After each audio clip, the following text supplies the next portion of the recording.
This channel does not promote any violent, harmful, or illegal activities. All content provided by this channel is meant for an educational purpose only.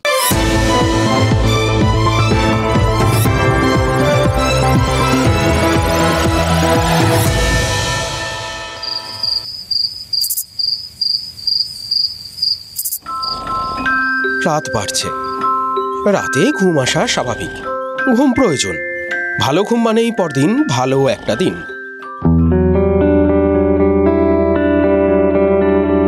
শুধু রাতের নিয়মেই ঘুম আসে না, ঘুম আসে আশেপাশেও যখন তখন। কখনো ঘুম আসে অভ্যাসে, অভ্যাসের বদল না হলে ঘুমে বিপদ আসে। বাঙালির জীবনে ঘুম কত প্রকার ও কি কি? রাতের ঘুম, শীত ঘুম, ভাত ঘুম, ক্লান্তির ঘুম, খালি পেটের ঘুম, কুড়েমির ঘুম, ধুম জ্বরের ঘুম, শরীর খারাপের ঘুম। এর মধ্যে কোন ঘুমটা সব থেকে বেশি প্রভাবশালী?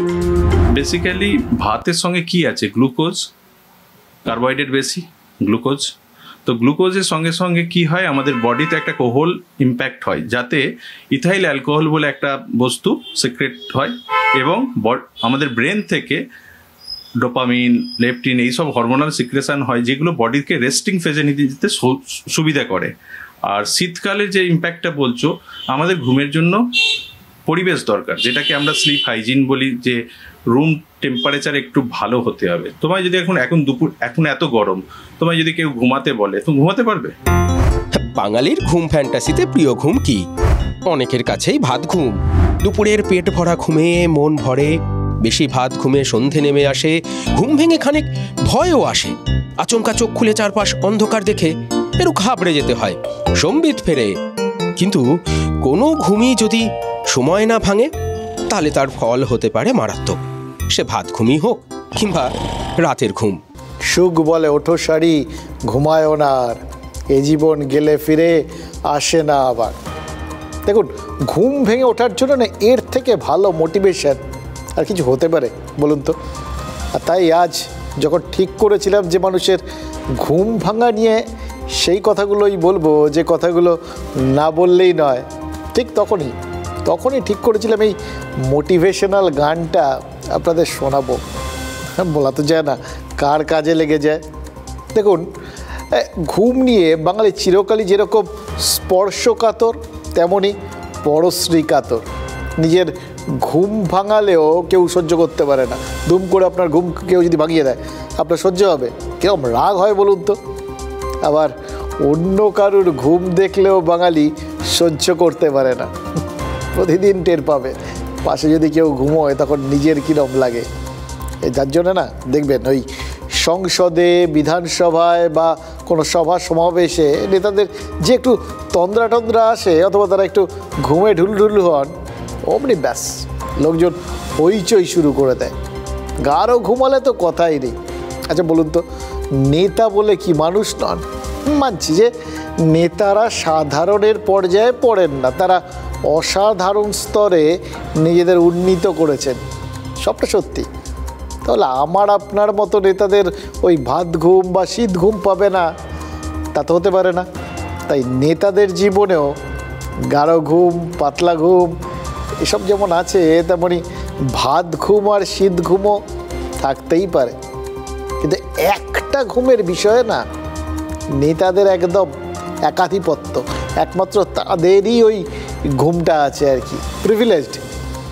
আমাদের মানে আমার আপনার আম আদমির জীবনে ভোট ঘুম বলে কোনো ঘুম নেই, কিন্তু নেতাদের জীবনে বিলক্ষণ আছে ভোট ঘুম। মানে ধরুন, ভোটে কোনো নেতা জয় পেলেন, ব্যাস তারপরেই তিনি পুরো বেপাত্তা। আমার বা আপনার মতো সাধারণ মানুষ কী ভাববে এটা কি হলো, ভোটে জেতালাম, তারপর দেখা নেই। এটা কি ওই খেল খতম পয়সা হজমের মতো ব্যাপার নাকি? আমরা কি কাজের বেলায় কাজী আর কাজ ফুরোলে পাজি?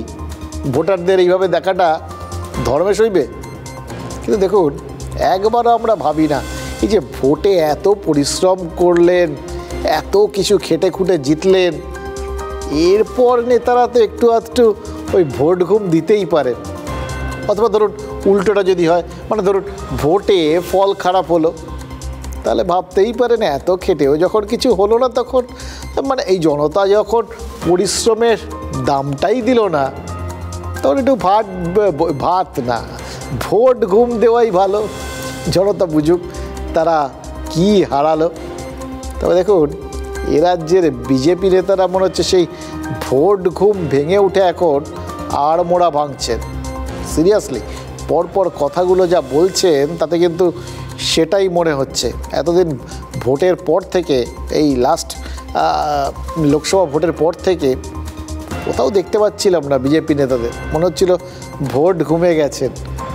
আর তখন দেখছিলাম চারপাশে ভোট পরবর্তী হিংসায় তাদের কর্মীরা আক্রান্ত হচ্ছেন, তখন কিন্তু সেইভাবে নেতাদের তাদের পাশে দেখা যায়নি। হয়তো তারাও সেই জন্য ভাবছিলেন যে নেতারা কি নিদ্রা গিয়েছেন, ওই বলে না ভগবান নিদ্রা গিয়েছেন, গোলযোগ সইতে পারেন না। তো নেতারা তো সাধারণ মানুষ, সাধারণ কর্মীর কাছে ভগবান সমান। মজা কি জানেন, এই অভিযোগেই মানে কর্মীরা আক্রান্ত, তার প্রতিবাদ করতেই ওই রাজভবনের সামনে ধর্নার আয়োজন করেছিল বিজেপি। আর সেই ধর্না মঞ্চ থেকে বিজেপির সব নেতা এক সুরে বলেছেন, ঘরে বসে থাকলে আর চলবে না, রাস্তায় নেমে সংগঠনকে মজবুত করতে হবে। তার মানে তারা কি স্বীকার করে নিলেন না এতদিনে যে সংগঠনটা এখনও তত মজবুত নয়? আরও একটা কথা বলেছেন, মার খেলে পাল্টা মার দিতে হবে। শুনে মনে হচ্ছে না ওই সুখসারির কথা, সুখ বলে ওঠো সারি, ঘুমায়ও না আর, এই জীবন গেলে ফিরে আসে না আবার। দেখুন, হিংসার রাজনীতির সৌজন্যে যে যে জীবন যাচ্ছে, সেই সব জীবন তো আর ফিরবে না। এই জিনিসটা বোধহয় এই বাংলার বিজেপি নেতারা এত দিনে বুঝতে পেরেছেন। আর তাই ওই জীবন বাঁচাতেই ভোট ঘুম ভেঙে এতদিন পর আর মোড়া ভাঙছে বাংলার বিজেপি। দল না চাইলেও জনগণ এদের ব্যবস্থা করবেই, একথা আমি দৃঢ়তার সঙ্গে বিশ্বাস করি। দাদা, অনুরোধ করি, শুধু জয় শ্রীরাম করলে কিন্তু হবে না। শ্রীরামচন্দ্রকেও তার বউকে বাঁচাতে হাতে অস্ত্র তুলে নিতে হয়েছিল, রাবণকে অনুরোধ করে কোনো কাজ হয়নি। তাই শুধু মার খেয়েছি এটাও আমাদের বলা বন্ধ করতে হবে। লড়াইটা দেওয়ার জন্য মাঠে নামতে হবে। শুধু বাড়িতে বসে প্রেস কনফারেন্স করে বাংলায় থেকে মমতা ব্যানার্জিকে সরাতে পারবেন না। আমাদের সেন্ট্রাল গভর্নমেন্ট বাঁচাবে, আমাদের সেন্ট্রাল ফোর্স বাঁচাবে, শুধু এই আশায় থাকলে পরিবর্তন কোনোদিন হবে না। আমাদের গ্রামে গ্রামে রুখতে হবে, গ্রামে গ্রামে আমাদের প্রত্যাঘাত করতে হবে। সবাইকে আবেদন করব, পথে নামুন, এনআপি জানাব। এদের এই প্রতিযোগিতায় নজর কাড়া, পরস্পরকে হুমকি দেয়া, কাहीं पे নিগাহে কাहीं पे নিশানা। নিগাহে হচ্ছে এইসব একটা একরকম, আর নিশানা হচ্ছে ওদের দলের ক্ষমতা কার কাছে থাকবে তার মারামারি চলছে। আচ্ছা, বিজেপির ঘুমটাকে কি আমরা ওই ভোট ঘুম না বলে হার ঘুম বলতে পারি? কারণ দেখুন, লোকসভা ভোটের ফলাফলের ধাক্কায় বিজেপি যে বেজায় ম্রিয়মান হয়ে পড়েছিল, সেটা তো তাদের ওই গা ছাড়া মনোভাবই স্পষ্ট বোঝা যাচ্ছিল। রাজ্যের পরপর কি ঘটেনি বলুন তো? দেখেছেন কাউকে? রাজ্যের বিভিন্ন প্রান্তে মহিলারা আক্রান্ত হয়েছেন বিজেপি করার অপরাধে। এই অভিযোগও তো শুনেছি আমরা, কোনো একজন মহিলা কর্মীকে বিবস্ত্র করে 1 কিলোমিটার হাঁটানো হয়েছে, এটা আমরা শুনেছি। মার খেয়েছেন শুনেছি আমরা। দিকে দিকে দুষ্কৃতী দৌরাত্ম্যের অভিযোগ উঠেছে, রাস্তায় নেমে সালিশির নামে ফেলে মারা হয়েছে, রাস্তায় জবরদখল তোলার নামে গরিব মানুষকে তুলে দেওয়ার অভিযোগ উঠেছে। বিষয় কি কম? অথচ এত বিষয় থাকা সত্ত্বেও ওই বিজেপি নেতাদের কথাবার্তা শুনে মনে হচ্ছিল কি জানেন তো, তারা নিজেদের মধ্যে মান অভিমান মেটাতেই এখন বেশি ব্যস্ত। তারপর ওগুলো ভাববো, ওগুলো এখন থাক। দেখুন, লোকসভা ভোটের রেজাল্ট বেরোনোর পর জেলা সফর শুরু করেছিলেন দিলীপ ঘোষ। দিলীপই বলেছেন তাতে দলেরই কিছু নেতার নাকি কষ্ট হয়েছে, তাই জেলা সফরে ইতি টেনেছেন। গতকালকে না একটা ছবি পোস্ট করেছেন জানেন তো দিলীপ ঘোষ, গাছের ডাল নেড়ে কালো জাম পাড়ার ভিডিও। এবার নেতারা তো এমনি এমনি কিছু করেন না, সব কিছুরই একটা ব্যাখ্যা থাকে। এরও দুটো ব্যাখ্যা হতে পারে। এক, আপাতত রাজনীতি ছেড়ে একদম আপাতমস্তক অবসর জীবন কাটাচ্ছেন দিলীপবাবু, ওই আম জাম পাড়ার মতো অঢেল সময় পাচ্ছেন। আর দুই, মামুলি এই ছবি দিয়েও দিলীপ ঘোষ বুঝিয়ে দিতে চেয়েছেন কোন ডাল নাড়লে কোন ফল পড়বে সেটা তিনিই ভালো জানেন। দেখুন, কারণ যাই হোক, দিলীপ ঘোষের এই জাম পাড়ার ছবি দেখে তৃণমূল নেতারা কিন্তু ভারী খুশি হয়েছেন, জানেন তো। তৃণমূলের এক মুখপাত্র দেখলাম কমেন্ট করেছেন, দেখে ভালো লাগছে, যিনি দলকে ৭৭-এ পৌঁছে দিলেন তাকে মালি বানিয়ে দিল বিজেপি। আচ্ছা, কটাক্ষ করার সময় কি এটাও ভুলে যেতে হয়, ভালো মালি মরা বাগানেও কিন্তু ফুল ফোটাতে পারে। কেউ কার খোঁজই নেয় না, কি চলছে বোঝা যাচ্ছে না।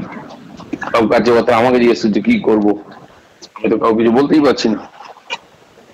না কেউ দেখা করে, না কেউ কথা শোনে, না কারো কাছে সময় নেই কথা বলার, না উচ্চতর না নিম্নতর।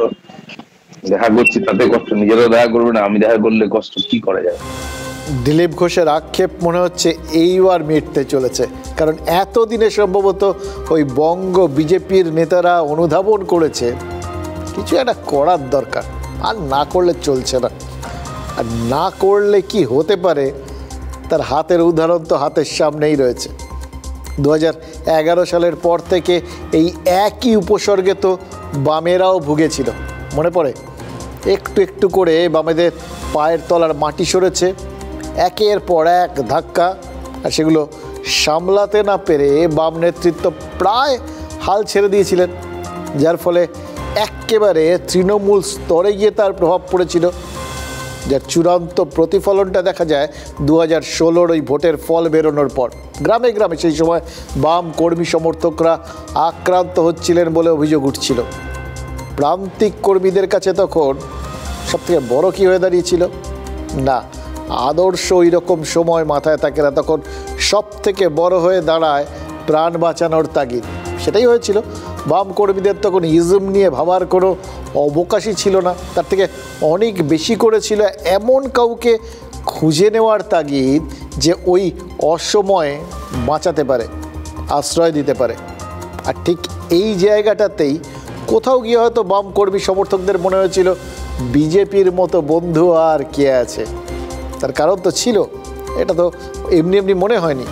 একবার ওই 2019 বা 2021-এর ভোটের আগের সময়টাকে খেয়াল করে দেখুন, সবাই দেখেছেন এ রাজ্যে দিল্লি থেকে ঘন ঘন ফ্লাইট আসছে, প্রধানমন্ত্রী আসছেন, কেন্দ্রীয় স্বরাষ্ট্রমন্ত্রী আসছেন, বিজেপির অন্য কেন্দ্রীয় নেতারা আসছেন।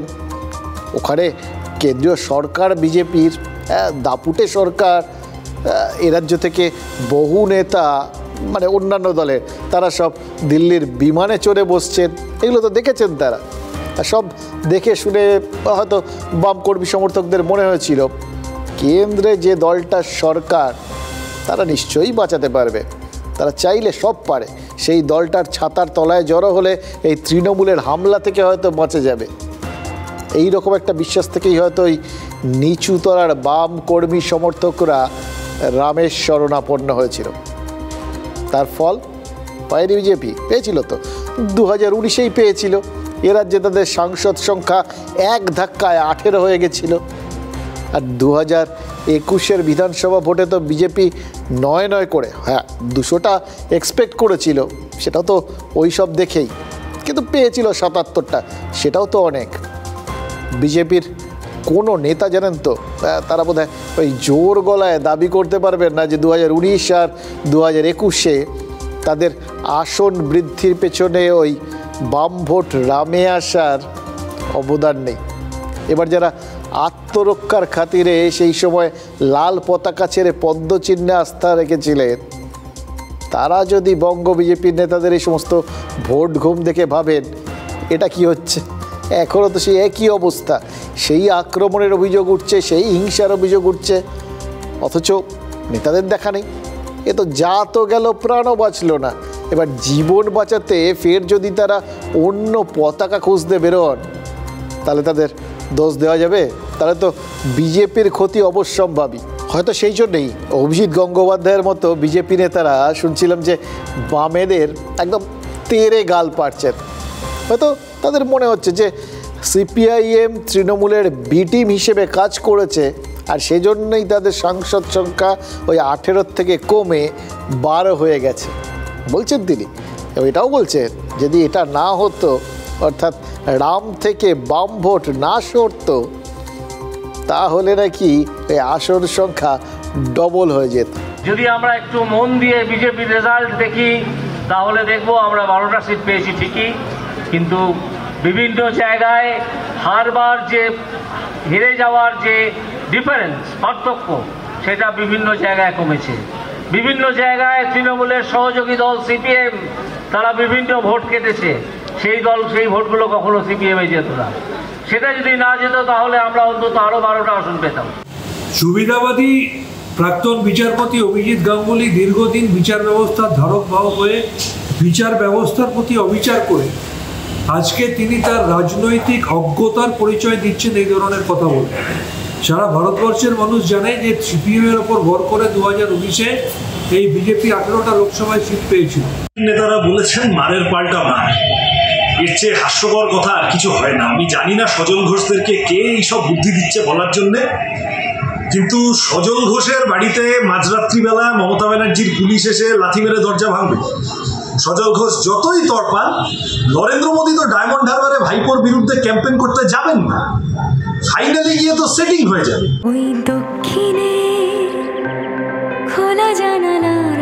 গাঙ্গুলি গ্রুপ আপনার পছন্দ বোঝে।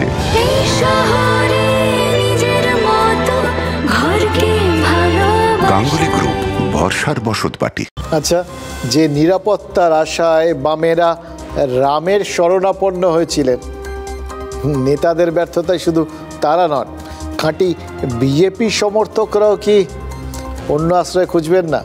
আমার কিন্তু মনে হচ্ছে জানো তো, এই সম্ভাবনাটার কথা বিজেপি নেতারা বুঝেছেন, এটাও বুঝেছেন। আর বেশি যদি দেরি করেন তাহলে হয়তো বিজেপির খাঁটি কর্মীরাও প্রাণ বাঁচাতে তৃণমূলের শরণাপন্ন হয়ে যেতে পারেন। আর তাই হয়তো ঘুম থেকে উঠে তারা কেউ সংগঠন মজবুত করার বার্তা দিচ্ছেন, আর কেউ পাল্টা মারের কথা বলছেন।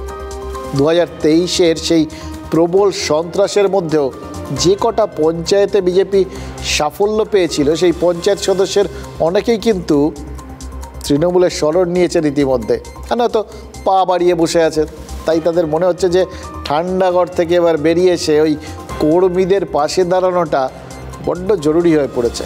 দেখুন, লোকসভা ভোটের পর তো রাজ্যে 4টে বিধানসভা কেন্দ্রের উপনির্বাচন হয়েছে। সেই 4টের মধ্যে একটা আসনও বিজেপি জেতেনি, অথচ এই 4টে কেন্দ্রের মধ্যে 3টে কেন্দ্র বিজেপি 2021-এ জিতেছিল। এবার হারা আসন জেতা সেটা তো অনেক দূরের ব্যাপার, বিজেপি তো নিজেদের জেতা বিধানসভা আসনও হাতছাড়া করে বসে আছে। এখন ঘুম থেকে যদি না ওঠেন, আর কবে উঠবেন বলুন তো? বিজেপি নেতারা ঘুম থেকে উঠে মনে হচ্ছে ওই তিথি নক্ষত্র সব মিলিয়ে দেখছেন। আর তৃণমূলেও কিন্তু মনে হচ্ছে বহুদিন পর কেউ কেউ আড়মোড়া ভাঙছেন। রামায়ণের মতো, জানেন তো, রামায়ণে কুম্ভকর্ণ 6 মাস ঘুমোতেন।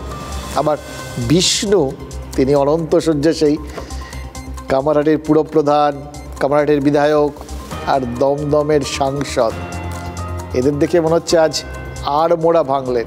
মানে গোপাল সাহা, মদন মিত্র আর সৌগত রায় মিটিং করলেন, আর তারপর সৌগত রায় কিন্তু কার্যত স্বীকার করে নিলেন জয়ন্ত সিংহের বেলায় দলের নজরদারিটা অ্যাকচুয়ালি ঘুমিয়েছিল।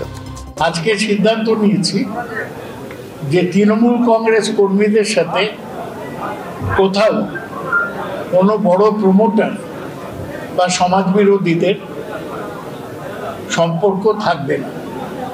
অতীতে যদি কোথাও ভুল হয়ে থাকে আমরা সেটা সংশোধন করার সিদ্ধান্ত নিয়েছি। গোপালও বলেছে, আমিও বলেছি, মদনও বলেছে, জয়ন্ত সিং এত বড় বাড়ি করেছে আমরা জানতো, কেউ না বললে আমরা জানবো কি? সংবাদ মাধ্যমও তো আমাদের আগে জানাই, সংবাদ মাধ্যমও তো যখন একটা গন্ডগোল হয় তখন জানায়, আদারওয়াইজ 2-4টে ঘরে ঘোরাঘুরি করে। কোন সংবাদ মাধ্যম রাস্তায় রাস্তায় ঘুরে কোথায় বেআইনি বাড়ি হচ্ছে সেটা তুলে? আরিয়া দেওয়া মানে হচ্ছে আড্ডা পিঠের জায়গা, দক্ষিণেশ্বর মানে হচ্ছে ভবানীপুরে এই মা ভবতারিণীর জায়গা। সেখানে যদি কেউ গ্যাংস অফ আরিয়াদহ বলে করায়, সেখানে স্বভাবতই এখানকার মানুষজন তারা অত্যন্ত দুঃখ এবং পাচ্ছে। সেই জন্যেই সবাই সিদ্ধান্ত নিয়েছে যে সৌগতরা একা বললে কী হবে, একটা ঐক্যবদ্ধ বলা হবে এবং যার যা বলার থাকবে আমরা সৌগত রায়কে জানাবো। সৌগতবাবুর বক্তব্য থেকে দুটো জিনিস শিখলাম। প্রথম কথা, সংবাদ মাধ্যমের কাজ হচ্ছে এইগুলো এখন থেকে, বুঝলেন তো? আমরাই সমস্ত কিছু কোথায় কি হচ্ছে না হচ্ছে সব জানবো, জেনে সেগুলো ওনাদের জানাবো, তারপর ওনারা ভেবে চিনতে কিছু ঘটলে তারপর পদক্ষেপ করবেন, তার আগে কিছু করবেন না। এই যে এত বেআইনি কিছু হয়েছে, কোন বাড়িটা কাকে বেআইনি তুলেছে, এগুলো সব আমাদেরই ঠিক করতে হবে, বুঝতে পেরেছি? আমাদের স্ট্রেংথ বাড়াতে হবে, বুঝলেন তো? আরও যা লোকজন আছে সবাইকে ডবল করে দিতে হবে, এছাড়া তো কোনো উপায় দেখছি না। এত বড় একটা দায়িত্ব দিয়েছেন, নিশ্চয়ই আমাদের পালন করতে হবে। আরও একটা জিনিস উনি বললেন যে এবার থেকে ওই তৃণমূলের কেউ প্রমোটারদের সঙ্গে সম্পর্ক রাখবে না। মজাটা কি জানেন? ওনার এই বক্তব্যটা আমাদের এই সংবাদ মাধ্যমগুলোর মাধ্যমেই তো সবাই জেনে গেছেন, চারপাশের যত তৃণমূল কর্মী আছেন তারাও জেনেছেন। আর তারপর থেকে কত ফোন আর কত হোয়াটসঅ্যাপ পাচ্ছি জানেন? অমুক জায়গার কাউন্সিলর তিনি নিজেই তো একজন প্রমোটার, অমুকে তিনি খোদ প্রমোটার, পর আসছে। এই সমস্ত ক্ষেত্রে কী হবে বলুন তো? কাজটা কঠিন, হ্যাঁ বুঝতে পারছেন। তাও চেষ্টা করবেন হয়তো, যখন আর মোড়া ভেঙেছেন আমরাও আশায় রইলাম, ঘুমটুম ভেঙে চোখ কচলে সবাইকে দেখে এবার ঠিকঠাক সিদ্ধান্ত নেবেন। তবে এ ব্যাপারে তিনিই তো প্রথম নন। অভিষেক বন্দ্যোপাধ্যায় তো বলেছিলেন যে ঠিকাদারি করলে তৃণমূলে থাকা যাবে না। তারপর আবার নতুন করে এই সমস্ত নীতি প্রণয়ন করতে হচ্ছে কেন হয় এরকম সব কথাবার্তা বলতে হচ্ছে? এই প্রশ্নটা কাকে করব বলুন তো? দেখুন, কামারহাটির বিধায়ক এ সমস্ত উত্তরগুলো ভালো দিতেন জানেন তো, কিন্তু তার মুখেও তো কুলু পেটে দিয়েছে তৃণমূল। এবার থেকে সৌগত রায় ছাড়া আর কেউ নাকি কামারহাটি নিয়ে কিচ্ছুটি বলতে পারবে না। মানে গোপাল সাহা বলতে পারবেন না জয়ন্তের বাড়িটা যে জমিতে সেটা আসলে তার জমি নয়, অন্য কারোর নামে রয়েছে। আবার জয়ন্তর বাড়ির যে কোনো অনুমতিই নেই, কোনো প্ল্যান সাবমিটই করা হয়নি, তো স্যাংশন হওয়া তো অনেক দূরের কথা, সেটাও বলতে পারবেন না। তারপরে কামারহাটির কোনো তৃণমূল নেতা, কোনো প্রাক্তন জনপ্রতিনিধি জয়ন্তর মতো লোকের অত্যাচারের বিরুদ্ধে মুখ খুলতে পারবেন না। মুখ খুললেই দলীয় নির্দেশটা অমান্য করা হবে। আচ্ছা, এটা কি মানে কামারহাটিতে তৃণমূলের পুরো ইউনিটটাকেই ঘুম পাড়িয়ে দেওয়ার ব্যবস্থা হলো? সেটা যদি হয় মানুষ কি করে জাগবে বলুন তো? সেই প্রশ্ন যদি করতেই হয় তাহলে তো কিছু কথা আরও বলতে হবে, জানেন তো, যে কথাগুলো আজ অন্তত না বললেই নয়। আচ্ছা, 2018 সালের 15ই আগস্ট কী হয়েছিল মনে আছে?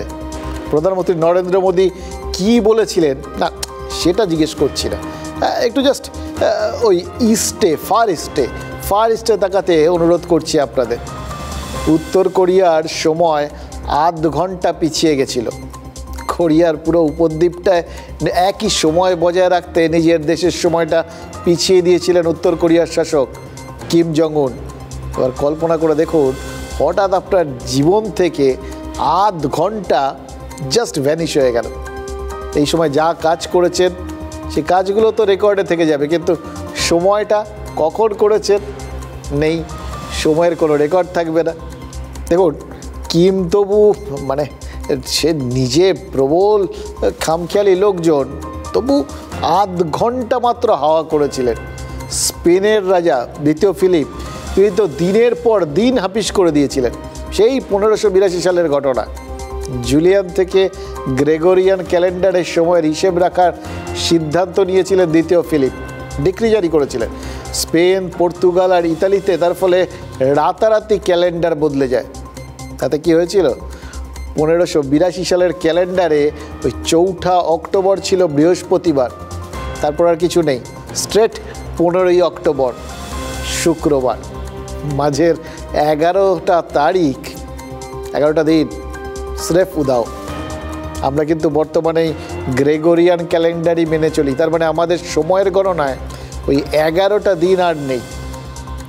আচ্ছা, ইতিহাসের এই ত্রুটি বিচ্যুতিগুলো ইতিহাসেই একদম স্বর্ণাক্ষরে লেখা রয়েছে।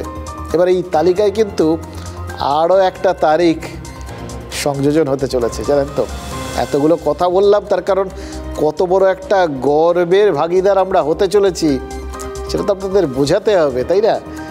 গর্বের সঙ্গে আজ TV9 বাংলার থেকে ঘোষণা করছি, মানব সভ্যতার ইতিহাসের সেই তারিখটা উপহার দেব আমরা বাঙালিরা। ভাবছেন তো কোন তারিখ? আরে 21শে জুলাই। 1600 শতকে ক্যালেন্ডার থেকে 11টা দিন উধাও হয়ে গেছিল, আর আগামী রবিবার থেকে পৃথিবীতে 2.5খানা 21শে জুলাই থাকবে।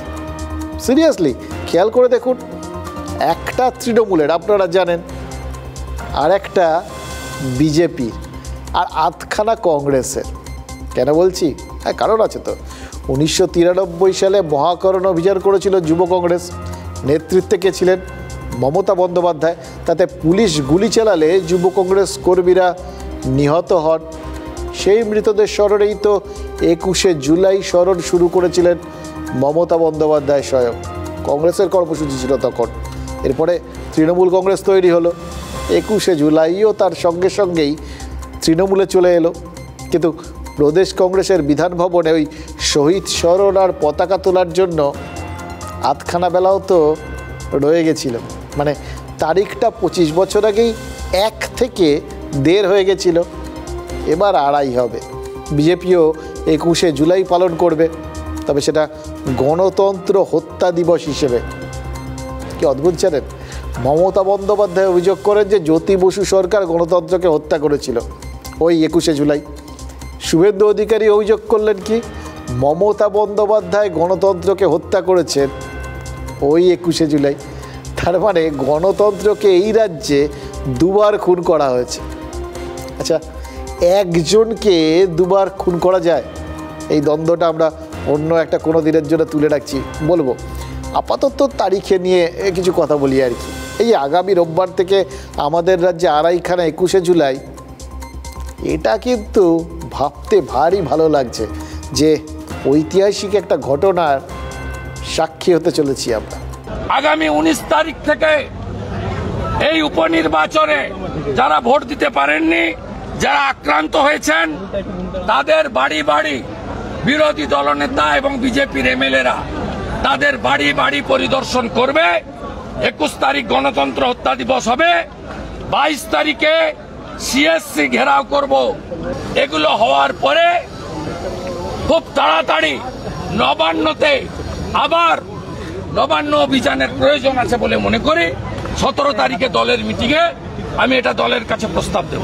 আচ্ছা, আপনার আমার যারা ওই পরিচিতরা বিদেশে থাকেন, মানে ধরুন ইউরোপ বা আমেরিকা, তাদের সাথে কথা বললে দেখবেন তারা ওই পুজোর ওই সময়টায় না, অষ্টমীকে, মানে অষ্টমীর দিনের সেই পাড়ার প্যান্ডেলকে ভীষণ মিস করেন।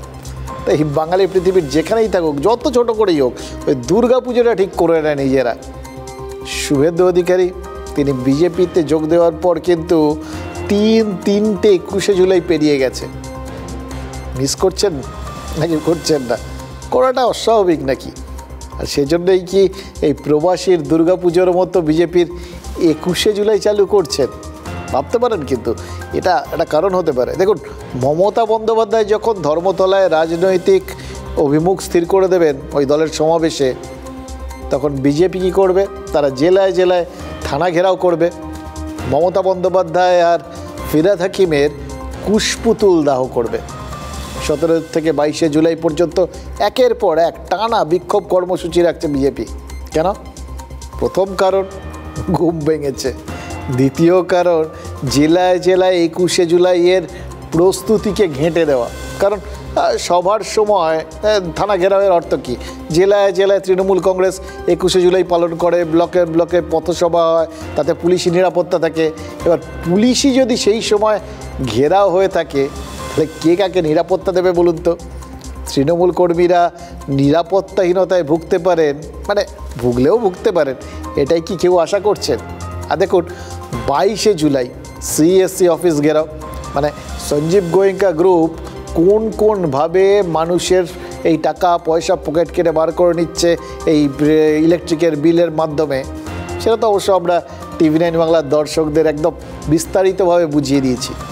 এই বিদ্যুতের বিল নিয়ে তো কলকাতার মানুষ নাজেহাল। 22শে জুলাই সিএসসি অফিস ঘেরাওয়ের কথা বলেছেন শুভেন্দু অধিকারী। সেটা কোথায়? ঠিক সেখানে যেখানে মমতা বন্দ্যোপাধ্যায় 21শে জুলাই সভা করবেন। হয় তার মানে রাতারাতি তৃণমূলকে ওই মঞ্চ প্ল্যাকার্ড সব সরিয়ে নিতে হবে, নাহলে 22শে জুলাই প্রতিবাদ করতে যাওয়া বিজেপি কর্মীরা বলা যায় না ওই মঞ্চকেই ব্যবহার করে দিতে পারেন, কারোর তৈরি মঞ্চ ব্যবহার করবে অন্য কেউ, ওই প্ল্যাটফর্মের ওপরেই উঠে হয়তো স্লোগান টোগান দেবেন, সেটা আবার তৃণমূলের বিরুদ্ধে হবে। তারা তো শুধু সিএসসিকে দুষবেন না, তারা সঞ্জীব গোয়েঙ্কার কোম্পানি যে একচেটিয়াভাবে ব্যবসা করার সুযোগ পাচ্ছে সেই প্রসঙ্গটাও তুলবেন, ইলেকট্রাল বন্ডের প্রসঙ্গ তুলবেন, যে প্রচুর টাকা এই সঞ্জীব গোয়েঙ্কার কোম্পানির তরফ থেকে তৃণমূলকে দেওয়া হয়েছে, তৃণমূলের ফান্ডে দেওয়া হয়েছে। ওটের ওপর আলটিমেটলি টার্গেট সেটা তৃণমূল হবে, মুখ্যমন্ত্রীই হবে। আর সেটা কী করে করবেন, কোথায় করবেন? না মমতা বন্দ্যোপাধ্যায়ের মঞ্চে দাঁড়িয়েই করবেন, ব্যানার ফেস্টুনও সাটিয়ে দিতে পারেন। আর সেখানে তখনও কিন্তু ওই তৃণমূলের ব্যানার ফেস্টুনগুলো থাকতেও পারে। তারপরে রাজ্যবাসীর মনে কোনোভাবে ওই মমতা বন্দ্যোপাধ্যায়ের ভাষণের রেশটুকুও যাতে না থাকে সেই চেষ্টা কিন্তু করবে বিজেপি। পরদিন একই জায়গায় একই লোকেশনে এরকম কর্মসূচি, এটা কিন্তু কার্যত একটা শাকের করাত, জানেন তো। মমতা বন্দ্যোপাধ্যায় নিজেই কিন্তু অলরেডি সিএসসির বিল বাড়ানোর প্রসঙ্গ তুলে বসে আছেন। এখন তার পুলিশ বিজেপির কর্মসূচিতে যদি বাধা দেয়, তাহলে বিজেপি কলকাতার মানুষকে কি বলবে? বলবে দেখো তোমাদের কথা বলতে এসেছিলাম, তার জন্যই প্রতিবাদ করছি, আর মঞ্চ বাঁচানোর জন্য তৃণমূলের পুলিশ আমাদের বাধা দিচ্ছে। মানে তোমাদের থেকে ওদের কাছে মঞ্চটা অনেক বেশি গুরুত্বপূর্ণ। আর যদি কিছু না হয়, বিজেপি তৃণমূলের মঞ্চে লাফিয়ে বলবে দেখেছো এই হচ্ছে আমাদের ক্ষমতা, ওদের বাধা মঞ্চে আমরা এখানে কর্মসূচি করছি। কি কোথায় যাবেন বলুন তো, কোন দিকে যাবে? ইলেকট্রিকের ট্যারিফ 3 গুণ বাড়ানো, আমরা এর বিরুদ্ধে পথে নামার আপিল করছি। 22 তারিখে সিএসসি ঘেরাও করব। সিএসসি এই সুযোগে ওরা আবার দাম বাড়িয়ে দিয়েছে, ক পয়সা শুনলাম, আমি জানতাম না, আমাদের কাছে কোনো ইনফরমেশন নেই। পাওয়ার ডিপার্টমেন্টও আমি শুনেছি কোনো ইনফরমেশন নেই। অ্যাটলিস্ট একটু তো কথা বলে নেবে, এটুকু আমরা আশা করি, এটা প্রত্যাশা। সিএসসি একটা বেসরকারি সংস্থা, সবসময় গভর্নমেন্টের পুরো কথা বলা যায় না। তা সত্ত্বেও মুখ্যমন্ত্রী এবং বিদ্যুৎ মন্ত্রী মানুষের উপর যাতে চাপ না বাড়ে, যা যা বার্তা দেওয়ার কড়া ভাষায় সিএসসিকে দেওয়া হয়। গাঙ্গুলি গ্রুপ আপনার পছন্দ বোঝে।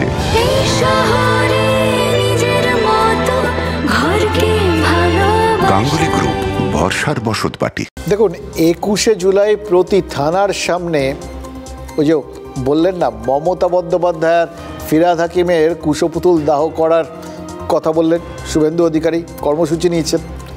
মানে এবার ভাবুন তো, পুলিশকে প্রায় দমকলের ভূমিকা পালন করতে হবে। এত কুশপুতুল জ্বললে সেগুলোকে নেভাতে হবে তো।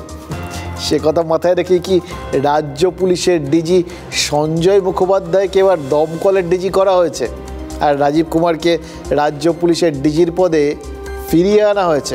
তবে দেখুন 21শে জুলাই বিজেপির ওই কুশপুতুল কর্মসূচির আগে আবহাওয়া দপ্তরের পূর্বাভাসটাও কিন্তু জেনে নেওয়াটা খুব জরুরি। কি বলেছে জানেন আবহাওয়া দপ্তর? বলেছে 21শে জুলাই কলকাতায় কয়েক পশলা বৃষ্টি হতে পারে। এমনিতে দক্ষিণবঙ্গের সব জেলায় মানে বেশিরভাগ অংশেই বৃষ্টি হওয়ার সম্ভাবনা, বেশি সম্ভাবনা থাকবে ওই উপকূল আর ওড়িশা সংলগ্ন জেলাগুলোতে। ওড়িশা আর অন্ধ্রপ্রদেশ উপকূলে নিম্নচাপ তৈরির একটা সম্ভাবনাও রয়েছে। তার প্রভাবেই বৃষ্টি বাড়বে কলকাতা সহ দক্ষিণবঙ্গের উপকূলের জেলাগুলোতে। দেখুন এমনিতে 21শে জুলাই প্রায় প্রত্যেকবারই দেখেছি বৃষ্টি হয়, আর বৃষ্টিকে তৃণমূল নেতা নেত্রীরা না খুব লাকি বলে মনে করেন। মানে মমতা বন্দ্যোপাধ্যায় বক্তব্য রাখার সময় যদি বৃষ্টি হয়, তাহলে তিনি নাকি যা বলছেন একদম মিলে যায়। এবার দেখতে হবে এবারের 21শে জুলাই বৃষ্টি ওই বিজেপির কুশপুতুল কর্মসূচিকে বানচাল করে দেয় কিনা। জ্বালতে হবে তো কুশপুতুলগুলো। এবার বিজেপি বলতেই পারে যে ওই কুশপুতুল দাহ করার ব্যাপারটা আসলে প্রতীকী প্রতিবাদ, আগুন জ্বললো কি জ্বললো না তাতে কিচ্ছু এসে যায় না, সেটাও। কিন্তু মমতা বন্দ্যোপাধ্যায়ের সঙ্গে অভিষেক বন্দ্যোপাধ্যায়ের কুশপুতুল না জ্বালিয়ে ববি হাকিমের কুশপুতুল কেন দাহ করছে বিজেপি? এটা কিন্তু খুব ইম্পর্টেন্ট প্রশ্ন, খুব গুঁড়ো প্রশ্ন। এর পেছনে একটা লম্বা কারণ আছে মনে হচ্ছে, জানেন তো। যারা এমনিতে ওই কুশপুতুল দাহ করছে বা করবে বলেছে তারাই হয়তো কারণটা বলবে, সেটাই তাদের দায়িত্ব। আমরা সে প্রসঙ্গে যেতে চাই না, তবে নিজেরা একটু বিশ্লেষণ করে দেখতে পারি। দেখুন, ফিরহাদ হাকিমকে কেন টার্গেট করছে বিজেপি? শুধু মমতা বন্দ্যোপাধ্যায় কুশপুতুলটা যদি তারা দাহ করতেন তাহলে তো সামগ্রিকভাবেই তৃণমূল বিরোধিতার একটা ছবি উঠে আসতো, এবং সেটার মধ্যে কিন্তু এই যাবতীয় সাম্প্রতিককালে যা যা ঘটেছে বিভিন্ন ইস্যুগুলো, সে তাদের আইন শৃঙ্খলা বলুন, এই ভোট পরবর্তী হিংসা বলুন, তাদের কর্মীদের বা বাংলার মহিলাদের কারুরকে বিবস্ত্র করে হাঁটানোর মতো অভিযোগই বলুন, এই সবগুলোর বিরুদ্ধেই তাদের বার্তাটা চলে যেত, এগুলোই তো প্রাধান্য পেত। কিন্তু এর সঙ্গে ববি হাকিমের কুশপুতুল দাহ করার পরিকল্পনা নেওয়ার পেছনে অন্য কারণ কি নেই? তারা কিন্তু এই একটা সিদ্ধান্তের মধ্যে দিয়ে প্রমাণ করে দিয়েছেন এবার তাদের এক এবং একমাত্র এজেন্ডা হতে চলেছে হিন্দুত্ব, ধর্মীয় মেরুকরণ। এবং এটা ছিল, এরম না যেটা নতুন কিছু, কিন্তু সেটাকে আরও জোরদার করা। এই জন্যই মমতা বন্দ্যোপাধ্যায়ের সঙ্গে ববি হাকিমও টার্গেট হয়েছেন। এটা কিন্তু মনে হচ্ছে জানেন তো, ওই ডবল ইঞ্জিন সরকার গড়তে চাওয়া দলের কাছে ডবল চ্যালেঞ্জ। কেন বলছি? কারণ আছে তো। প্রথমত, দলের নিচু তলার কর্মীদের সাহস দেওয়া, ভরসা দেওয়া, এবং সেই সঙ্গে হয়তো নিজেদেরও ভরসা দেওয়া যে কেন্দ্রীয় নেতৃত্ব বা কেন্দ্রীয় সরকার বা কেন্দ্রীয় দলের বিভিন্ন নেতা মন্ত্রী যারা ওই নিয়মিত দিল্লি থেকে আসেন টাসেন আর কি, তাদের প্রত্যাশা মতো লড়াই করার জায়গায় বঙ্গ নেতৃত্ব রয়েছে, এবং একই সঙ্গে তারা নিচের তলার কর্মীদেরও কিন্তু নিরাপত্তা দিতে পারে, সেই ক্ষমতা তাদের আছে। দুই, কড়া হিন্দুত্বের লাইনে হেঁটে ভোট ভাগাভাগির অঙ্কে নিজেদের জায়গাটাকে আরও শক্তিশালী করে তোলা, এটাই মেন চ্যালেঞ্জ আর কি।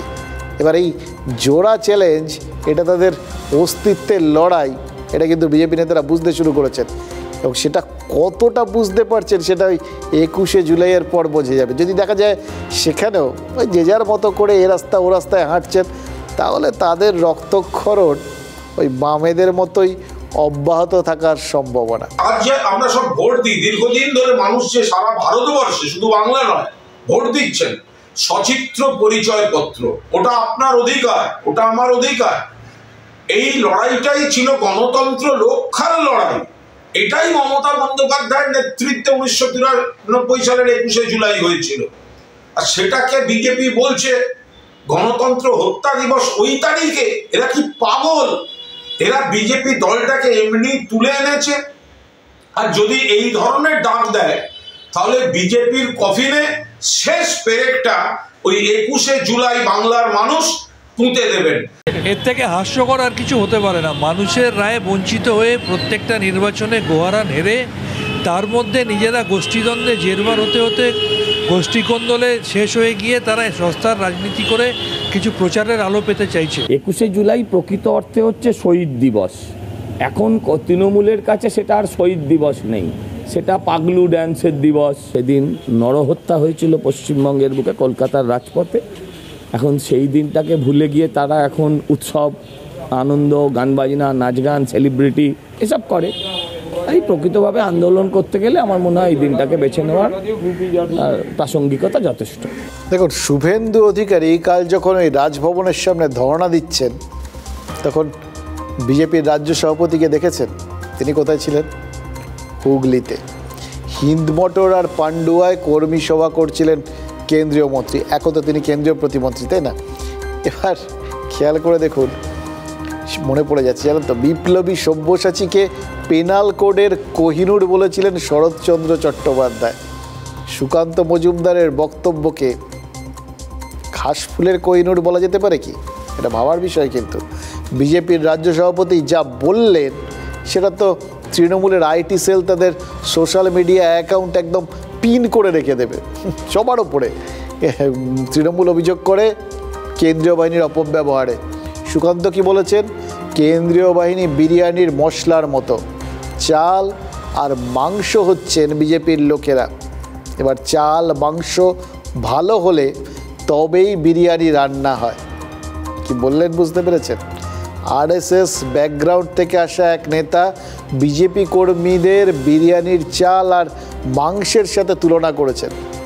এটা কিন্তু তৃণমূল তাড়িয়ে তাড়িয়ে খাবে, জানেন তো। কত নিজের পক্ষে ওই বাসন্তী পোলাও ফোলাও বলতে পারতেন, কিন্তু বিজেপি কর্মীরাও তো বাঙালি। এবার বাঙালির কাছে বিরিয়ানি পোলাওয়ের থেকে বেশি উপাদেয়, এটা তো এই মুহূর্তে সবাই জানেন। বেশ মনে আছে ওই ত্রিপুরায় ক্ষমতায় আসার আগে গণতন্ত্রে একটা অন্যরকম একটা পরিস্থিতির সৃষ্টি হবে, এটাই দাবি করেছিলেন ওই তৃণমূলের বিজেপির নেতারা।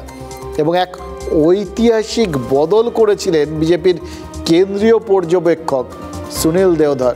তিনি কর্মশালায় কর্মীদের মাছ ভাত খাওয়ানো শুরু করেছিলেন। বিজেপির হেসেলে সেই আমিষের প্রবেশ দেখুন।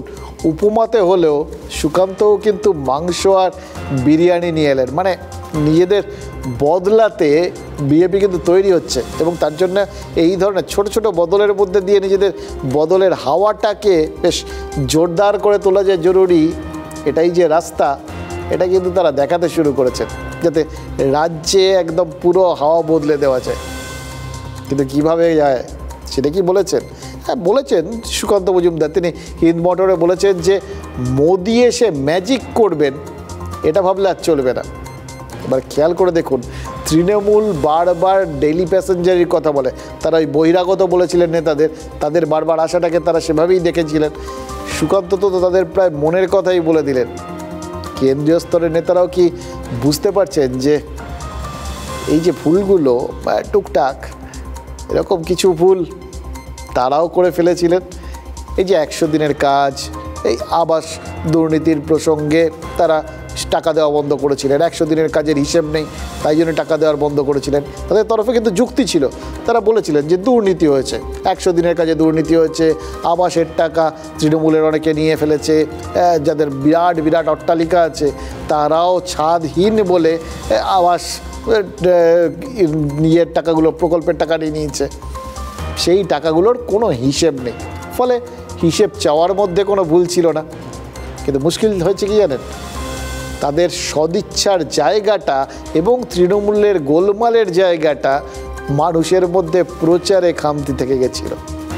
তার ফলে তৃণমূল উল্টে মানুষকে খুব সহজে বুঝিয়ে দিতে পেরেছিল যে ওইখানে টাকা বন্ধ করে কেন্দ্রীয় বিজেপি আসলে বাংলার মানুষকে বঞ্চিত করছেন। অর্থাৎ যেখানে তারা দুর্নীতি, যেখানে তারা টাকা নয়ছয়, হিসেব না দেওয়ার বিষয়টা তুলে তৃণমূলকে চাপে ফেলতে পারতেন, তার বদলে নিজেরাই চাপে পড়ে গেছিলেন বঞ্চনার ইস্যুতে। সেটা কি কেন্দ্রীয় বিজেপির নেতারা এতদিনে রিয়েলাইজ করেছেন? এটা যদি তারা ভেবে থাকেন যে একবার যখন তাদের কথাটা মানুষকে বোঝাতে বঙ্গ বিজেপি ব্যর্থ হয়েছে, এটা বেশি দিন টানলে আবার তারা ব্যর্থ হবে এবং তাদেরই অস্ত্র বুমেরাং হয়ে তাদের আঘাত করবে, এটা ভেবেই কি কেন্দ্রীয় নেতারা তাদের স্টান্সটা বদলে ফেলছেন? হতে পারে, জানেন তো। তারা আর ভরসা টরসা করছেন না এখানকার নেতাদের ওপর। তারা বলবেন এক, এরা প্রচার করবেন আর এক, মানুষ বুঝবেন আর এক, মাঝখান থেকে তাদের ক্ষতি। সেই জন্য আর রিস্ক না নিয়ে তারা সম্ভবত টাকা রিলিজ করতে শুরু করে দিয়েছেন। ইতিমধ্যেই এক ধাপ টাকা এসে গেছে। এবার সুকান্ত মজুমদার বলছেন সিবিআইকে দিয়ে একে গ্রেফতার করিয়ে দাও, ওকে গ্রেফতার করিয়ে দাও, তাহলেই জিতে যাব, এটা বলা চলবে না। আর একটা নতুন কথা, নতুন কথা না, এটা তো আসলে পুরনো কথা। এটাই তো তৃণমূল বারবার বলে এসছে, এটাই তো তাদের অভিযোগ ছিল বিজেপির বিরুদ্ধে।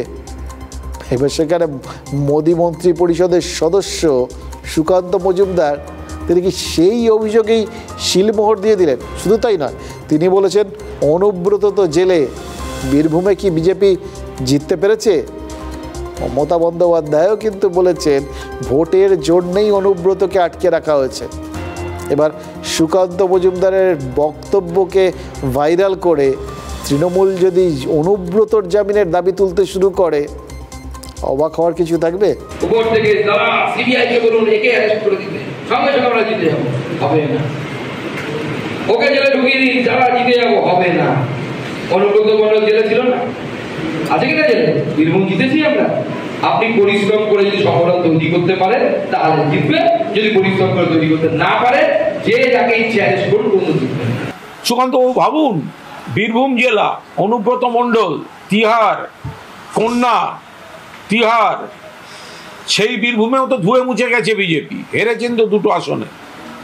তো সুতরাং আপনাদের এই প্রতিহিংসার রাজনীতি, অপবাদের রাজনীতি, কুৎসার রাজনীতি আপনারাই করেছেন। আজকে এসব বলে কি? আমরা তো গোড়ার থেকে বলেছি আপনারা ভুল করছেন। আজকে বিলম্বিত বোধোদয় হচ্ছে আপনাদের।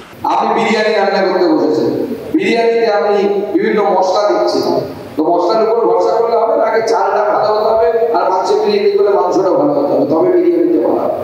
তো মূল বিষয় হচ্ছে আমাদের সংগঠন, সাথে কেন্দ্রীয় বাহিনী, অমুক তমুক এগুলো থাকবে, যেগুলো দিতে হয় মশলাপাতি, বিরিয়ানির মশলা, অমুক মশলা, এগুলো টেস্ট বাড়াবে। বিজেপি, রাজ্য বিজেপি নেতারা হচ্ছে চচ্চড়ি মেটেরিয়াল। বিরিয়ানিটা বিজেপি রাঁধবে কোত্থেকে? তাই কথায় কথায় নাচতে না জানলে উঠোন বাঁকা। প্রথমে বলতো সিবিআই ইডি পাঠাচ্ছি, গ্রেপ্তার হবে, এখন সেটা বলে না। দেখুন, সুকান্ত মজুমদার যে কথাগুলো বলেছেন সেগুলো আত্মসমালোচনা। এটা যে কোনো দল বা মানুষ সবারই কিন্তু এগোনোর জন্য আত্মবিশ্লেষণ, আত্মসমালোচনা করাটা খুব জরুরি। ফলে সেদিক থেকে সুকান্ত মজুমদার যে কথাগুলো বলেছেন তার মধ্যে কোনো ভুল নেই, বরং একটু বেশি সত্যি কথা। এটা যদি সবাই বোঝেন, এবার এটার ভিত্তিতে যদি বিজেপি নিজেদের গোছাতে চায় তাহলে সেটা বাস্তব ভিত্তিক হবে, না হলে কিন্তু ওই তাদের এবার কোথাও গিয়ে তৃণমূলের নেতাদের উল্টো উল্টো কথার বাঁকা হাসির শিকার হতে হবে। তবে ফিরহাদ হাকিমের হাসি সেটা কিন্তু ক্রমশ চওড়া হচ্ছে, জানেন তো। মানে বিজেপির চাঁদমারির থেকে অভিষেক আউট, আর তিনি ইন, মমতা বন্দ্যোপাধ্যায় তিনি সুপ্রিমো, তার পাশাপাশি তার কুশপুতুল দাহ হবে। আচ্ছা, এই রকম দিনের জন্য কত তৃণমূল নেতা যে মানত করে বসে আছেন সত্যি কেউ জানে না, হয়তো অসংখ্য মানুষ এরকম চাইবেন। কিন্তু ফিরহাদ হাকিমের কপালেই আলটিমেটলি শিকাটা ছিঁড়েছে। 21শে জুলাইয়ের মঞ্চে মমতা বন্দ্যোপাধ্যায় যখন বক্তব্য রাখবেন, একবার ভেবে দেখুন তো, চারপাশে তো তখন ওই বিজেপির কোথাও গিয়ে তাদের কুশপুতুল পোড়ানোর কর্মসূচি চলবে, একসঙ্গে মমতা বন্দ্যোপাধ্যায় আর ফিরহাদ হাকিমের কুশপুতুল পুড়ছে। এবার ফলে ক্যামেরা পার্সনরা কিন্তু মমতা বন্দ্যোপাধ্যায়ের ছবি তো দেখাবেনি, সঙ্গে সঙ্গে ফিরহাদ হাকিমের দিকেও নজর রাখতে বাধ্য। মানে যদি কুশপুতুল দাহ শুরু হয়ে যায় তাহলে স্ক্রিন ভাগাভাগি করে দেখানোর একটা প্রবণতা তো টেলিভিশন চ্যানেলগুলোর থাকে, আপনারা জানেন সেটা। এপাশে দেখাচ্ছি 2টো ভাগ করে, এপাশে দেখাচ্ছি কুশপুতুল পোড়ানোর ছবি, ওপাশে মমতা বন্দ্যোপাধ্যায়, ফিরহাদ হাকিম তাদের ছবি। এটা তো অভ্যস্ত হয়ে গেছেন আপনারা। এই ভাগটা পেতেই তো শুভেন্দু অধিকারীর যাবতীয় বিক্ষোভ ঘোষণা, আর তখন তৃণমূলের উইন্ডোতে মমতার পাশাপাশি ফিরহাদ হাকিমের ছবিও দেখানো হবে। এটার জন্য ফিরহাদ হাকিম কি শুভেন্দু অধিকারীর বাড়িতে মিষ্টি পাঠাবেন নাকি? মানে দেখুন, নবান্ন অভিযানের সময় শুভেন্দুকে তৃণমূলের নেতারা কিন্তু খুব বিদ্রুপ করেছিলেন, কারণ ফ্লপ শো বলেছিলেন তারা। কিন্তু ফিরহাদ হাকিম বলেছিলেন তিনি ব্যক্তিগত আক্রমণ করতে পারবেন না। আচ্ছা, তারই কি প্রতিদান পাচ্ছেন তিনি এইভাবে লাইমলাইটে? বিজেপি এইবারের 21শে জুলাইয়ে ফিরহাদকে কি তৃণমূলের নাম্বার 2 বানিয়ে দিচ্ছে? এটা কি তাদের খুব সুচিন্তিত একটা স্ট্র্যাটেজি? এর পেছনে অনেক ভাবনা চিন্তা আছে। দেখুন, বিজেপির এই কোথাও গিয়ে ওই বললাম না, একটু আগে বলছিলাম, তাদের বিভিন্ন স্টান্স দেখে বোঝা যাচ্ছে এবার হিন্দুত্বই তাদের সবথেকে বড় স্ট্র্যাটেজি হতে চলেছে। তাদের এই হিন্দুত্বের ওপর জোর দেওয়ার কৌশলটা বুঝতে পেরেই কি শোভন চট্টোপাধ্যায়ের ব্যাপারে একটু ধীরে চলো রাস্তায় হাঁটতে শুরু করে দিল তৃণমূল কংগ্রেস। কারণ শোভন চট্টোপাধ্যায়কে ফিরিয়ে আনা মানেই তাকে পদ দেওয়ার একটা চাপ থাকবে, এবং চারপাশে তো ইতিমধ্যেই ডালপালা মেলতে শুরু করেছিল যে তাকেই মেয়র করা হবে। দেখুন, হতো কি হতো না সেটা তো পরের কথা। বক্তব্যে এই যে চারপাশে যে বিভিন্ন বক্তব্যগুলো, এতে কোথাও গিয়ে যদি ফিরহাদ হাকিম চাপে পড়ে যেতেন বা চাপে পড়তে পারেন বা তিনি টার্গেট, এইটা যদি চারপাশে প্রচার হয়ে যায় তাহলে কিন্তু কোথাও গিয়ে সংখ্যালঘু ভোট বাক্সে ধক্কা লাগলেও লাগতে পারে। সেখানে বিজেপি বুঝতেই পারছেন হিন্দুত্বের রাস্তা আঁকড়ে ধরতে চাইছে, সেখানে যেচে নিজেদের ভোট বাক্সে ধাক্কা দেওয়ার মতো ঝুঁকি যে তৃণমূল নেবে না সেটা তো বলাই বাহুল্য। বোঝাই যাচ্ছে যে মমতা বন্দ্যোপাধ্যায় কিন্তু এখন যা যা দলের মধ্যে ফাঁক ফোকর যেখানে যা আছে সব ভরাট করার একটা টার্গেট নিয়েছেন।